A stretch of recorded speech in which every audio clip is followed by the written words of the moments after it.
Hey everyone, I'm professional photographer Ian Plant, and there's an old expression, I'm sure you've heard it, that every picture is worth 1,000 words. But as a photographer, you can't just take that as a given. You have to earn that. You have to find a way to make each and every one of your photographs worth 1,000 words. A photo just isn't good if it doesn't connect with viewers. And the way to forge that connection is to learn how to master the art of telling stories with your photographs.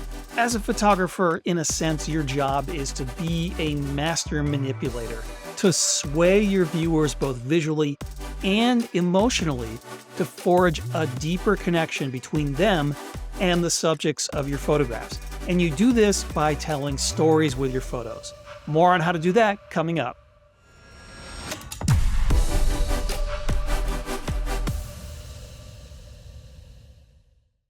Everyone and everything has a story to tell, and your job as a photographer is to figure out what the story of your subject is and to find a way to present that story to your viewers.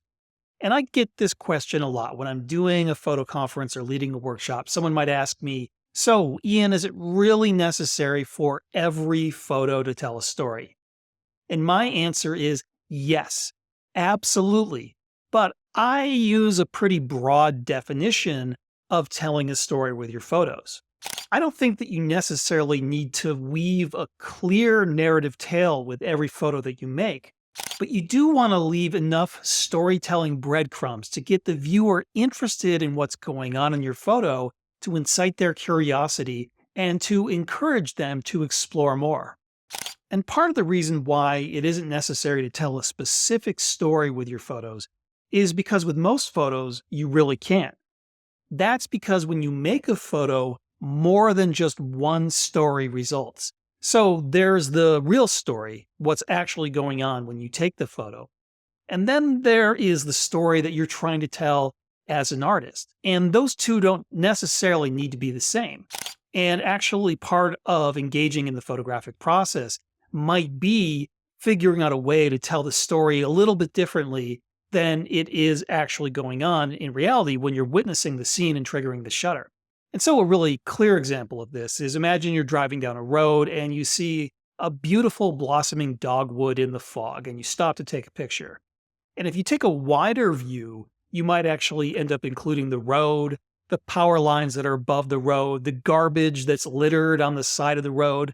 And that would be maybe the true story, what you're actually seeing with your eyes. But if you zoom in, if you take a narrower view of the scene, you can exclude the road, the power lines, and the garbage, and instead present the viewer with a much more wild story, a much more natural story. So that's just one example of how you can use your equipment and your camera setting choices to change the story that you're photographing and to present the viewer with something different than the absolute reality that you're witnessing with your eyes. So these two stories, the real story and the story that you're trying to tell as the photographer, those aren't the only two story possibilities that you have. There is another story. As a matter of fact, there's a bunch of other stories because each viewer is going to extract their own story when they look at your photographs. So for example, for this photo that I took with my drone looking over a volcano in Iceland, some people when they look at it say that they see an evil eye. But other people see a beating heart. And so the people who see the evil eye are probably going to tell a different story to themselves than the people who see the beating heart. So you don't need to make all the stories the same. And there's certainly no need to try to force the viewer to see the story that you want them to. Rather, it is sufficient to set the mood, to inject some mystery in your photos, and to use that to get the viewer's imagination revved up so that they start telling their own stories. So these are my top 5 tips for doing just that. Tip number 1, look for story cues. Story cues are little tidbits that pique the curiosity of the viewer. These are the story breadcrumbs that I mentioned earlier. So basically, these are little bits and pieces that encourage the viewer to wonder what is going on, and it entices them to explore your photograph more deeply. So what are some examples of story cues? I usually start off by thinking to myself and creating a mental checklist about what I find to be unique, interesting, or meaningful about a subject. And then when I'm making the final photograph, I try to figure out a way to incorporate all of these unique and meaningful aspects into the image. Here is a great example of story cues. So I took this photo of a lioness in Kenya, and she had just killed a wildebeest and she was feeding. Now, the blood on her face definitely gets a reaction from the viewer. At the very least, it gets the viewer wondering, how did that blood get there? But it also gives the lion a ferocious look, and that's likely to trigger a primal reaction in the viewer. This photo tells a story, and the bright red blood and the glare of the lioness's eyes, these are the story cues. They get the story moving forward.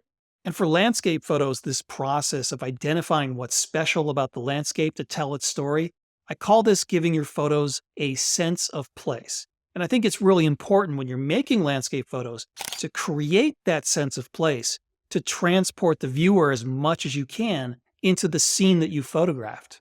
Story cues can also be when an animal does something anthropomorphic, and that is just a fancy word that means when they do something that is human-like.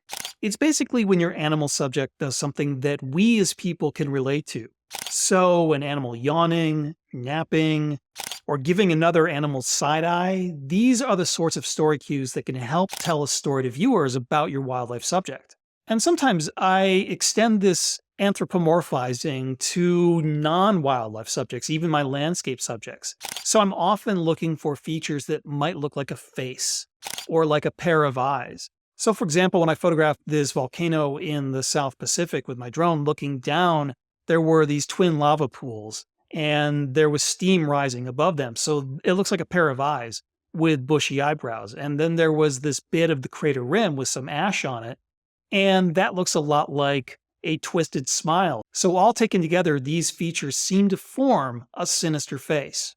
So basically, story cues are anything that's really interesting about the subject, anything that is likely to trigger the imagination of the viewer and get it running wild. Because once you've got them on the hook, then you've piqued their interest and you've engaged them with your photograph. Tip number 2, create invitations to participate. You want to do what you can to make your photos interactive. You want to find a way to draw the viewer into the scene to forge that connection with them. And I like to call this drawing them in as an invitation to participate. You're inviting the viewer to come into the scene and be a part of what's going on. So one really good example is eye contact with wildlife or people photography. That eye contact can create an immediate connection with the viewer. That moment when your subject stares into the camera is a powerful one.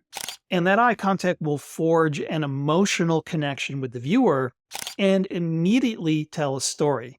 And the eye contact can easily make the viewer feel like they've been transported to a frozen tundra where a massive 1-ton predator is hungrily staring their way. But eye contact is just one way to tell a story. Sometimes the eyes say more when they look some other way than directly at the camera. So sometimes a mysterious sideward daydreaming glance can tell more of a story than direct eye contact. I also like to include leading visual elements in my photographs because these will lead the viewer visually deeper into the composition, and that's going to help trigger that emotional reaction as well. So leading lines and other leading elements can be used with landscape, wildlife, basically any type of photography, and they're really effective invitations to participate. I also sometimes like to add a human element to my landscape photos. So a good photograph offers a vicarious thrill, and by putting a person in the landscape, you're creating a proxy for the viewer. And so that person becomes a stand-in for the viewer, and that is going to help them feel like they have been transported into the scene that you're photographing. That's going to give them a sense of being there and participating in the experience. Tip number 3, look for meaningful relationships. I'm always on the lookout for what I call meaningful relationships between subjects in my photos. And some obvious examples of meaningful relationships include a mother and an infant interacting, or when a mating pair of animals comes together, or other similar groupings of wildlife or people. But I'm also looking for ironic or humorous visual juxtapositions. So, for example, with this street photography scene from my hometown of Minneapolis, I was drawn by the humorous juxtaposition of the big car and the small car. And the crazy color contrast also helps to tell the story. And I just couldn't resist triggering the shutter when I saw this polar bear cub playing on this overturned picnic bench coming out of the water. And finally, with this scene from a ghost town in Namibia, I was drawn to the sand dunes invading this colorful abandoned house. These sorts of random or incongruous visual juxtapositions can be really useful when you're trying to tell a story with your photographs. Tip number 4, set the mood. Creating photos with a sense of mood is vital to storytelling. And one way that you can set the mood is through color. Bright, warm, bold colors can inject a sense of energy and excitement into your photos, while muted, cool colors can add a hint of sadness, nostalgia, or tranquility. Another way to set the mood is with weather. I love using weather, in particular bad weather, to help set the mood in my photographs. Your average vacationer longs for warm, sunny weather, but as a photographer, you should hope for cold, wet, cloudy, and stormy conditions. Of course, not all bad weather conditions are great for photography, but bad weather can often produce really photogenic features like lightning, rainbows, and storm clouds. And these can be used to inject a whole lot of mood and emotion into your photographs. You can also tell a story by injecting a sense of mystery into your photographs. And one way you can do this is with creative camera settings. So for example, I love working with intentional underexposure, such as with this photo of a male lion in Kenya, backlit by the setting sun. And for this photo of a mountain gorilla, I intentionally shot this image through a screen of leaves, which are rendered as an abstract swash of color in the final photograph. By partially obscuring the gorilla and putting something in between me and my subject, I amp up the sense of mystery, making this photo tell more of a story. Tip number 5, capture the decisive moment. The term decisive moment was first coined by legendary street photographer Henri Cartier-Bresson. And the decisive moment is basically that moment when the story comes together in its most compelling way. And that's the moment you want to trigger the shutter. So for wildlife, the decisive moment can be the peak of interactive activity, such as when two massive polar bears fight each other, or other types of conflict. For landscapes, it can be capturing a unique weather event, such as a rainbow or a lightning bolt. So the decisive moment should reveal something about your subject. It should tell the story, but it should also be the moment when the visual elements within the scene align in a compelling way. So it's not just about telling the story, it's also about the moment that's going to create the most visual impact with your viewer. And getting the decisive moment really just takes a lot of practice, a lot of patience, and a lot of persistence. So you want to study your subject and get to know its behaviors, and then you want to be there waiting for that perfect moment, and you've got to strike when the moment occurs. So you've got to be ready to go.